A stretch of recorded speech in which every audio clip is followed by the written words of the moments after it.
Hey, what's up? It's Jim, and I just got back from the new film X-Men First Class. This is the revisionist prequel slash reboot of the X-Men film franchise. This film is about Professor X meeting Magneto and going into both Professor X's past and Magneto's past. Professor X's past growing up in the X-Mansion, but I guess it was called something else then, and growing up with Mystique as kind of his sister, and then Magneto going off and killing Nazis, and then he meets Charles Xavier because they're both trying to get Sebastian Shaw. He's trying to start the Cuban Missile Crisis, which apparently he was behind, and then the CIA asked Professor Xavier and Magneto to form a team of mutants to stop the Cuban Missile Crisis. When I first heard about X-Men First Class, I was really kind of not thrilled with the idea. I was like, what exactly is this? This was not in the comic books. Is this going to be any good?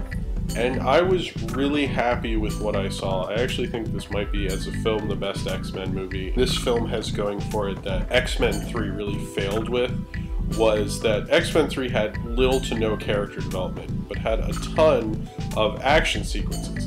And the action sequences pretty much felt meaningless because I had little to no attachment to the characters. And that is so essential to X-Men. Like, after the big Executioner song crossover, they had an uncanny issue where, like, nothing happened. It's just character development. I think this movie gets the writing of X-Men, gets the tone of X-Men better than I've seen another film do since X-Men 2, and I think a little better than X-Men 2 in a lot of ways. It references, like, kind of James Bond. I just remember seeing the scenes in the kind of the war room, which is very Dr. Strangelove. I would have really liked it to be all Todd Haynesy conceptual and, like, shot like a 1960s film, but I still really like this film. I like its flow. I like how all the character development isn't empty, it really leads to something. Beast was well cast, but my problem with Beast is he's not very witty. That's one thing I think the Fox Kids show got really well.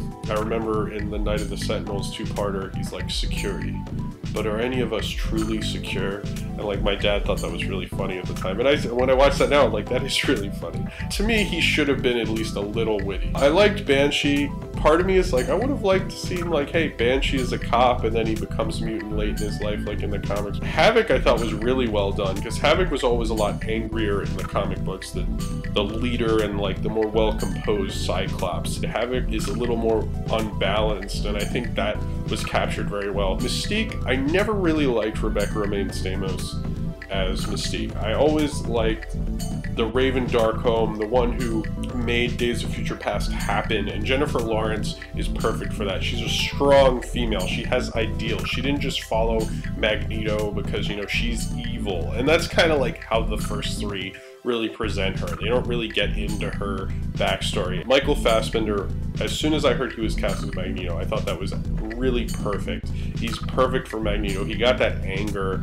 that Magneto has. I liked his take on Magneto maybe even more than Ian McKellen's. I thought it was really good and very strong. He was very vengeful. I don't remember in the comics if he went around killing Nazis, but I could have seen an entire movie called Magneto Nazi Hunter that would have just been this minimalist film about Magneto killing Nazis. James McAvoy, I was kind of like, I don't know how I feel about him playing Professor X, but I thought he did a good job. Everyone was like, I can't believe he goes after ladies, but he kind of had the moves in the comics. I mean, he got Lilandra, and she was like the princess of the Shi'ar. I also think this is probably the best written script for any of the X-Men films. It's very, like, condensed, and there's not really much wasted time. I can understand why people would be annoyed with this, because there are a lot of moments where it's like, and that was the origin of that. Of the Marvel movies I've seen, there's only two I would put above this, and that would be the first Iron Man and the second Spider-Man. I think it's very strong. If you grew up reading comic books, you'll definitely like it. I grew up reading X-Men comics, a lot of X-Men comics. Of all the studio tentpole movies I've seen this year, this is probably my favorite.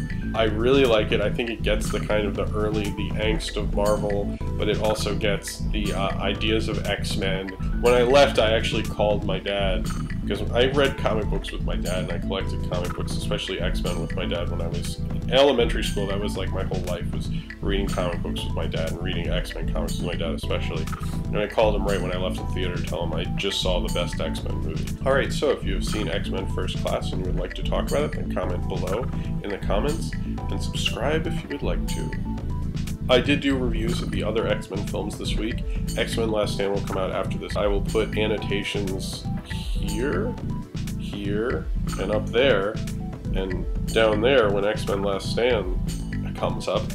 And I did reviews of X-Men 1, X-Men 2, and I also did a review of the pilot from 1989, Pride of the X-Men, and those are all up, and I hope you enjoy them. I thank you very much for watching all the X-Men reviews if you did. If you didn't, enjoy them, and thank you for everybody who's subscribed and been watching my videos, and I apologize for being sick. I'm going to try to get better. Thank you very much for watching.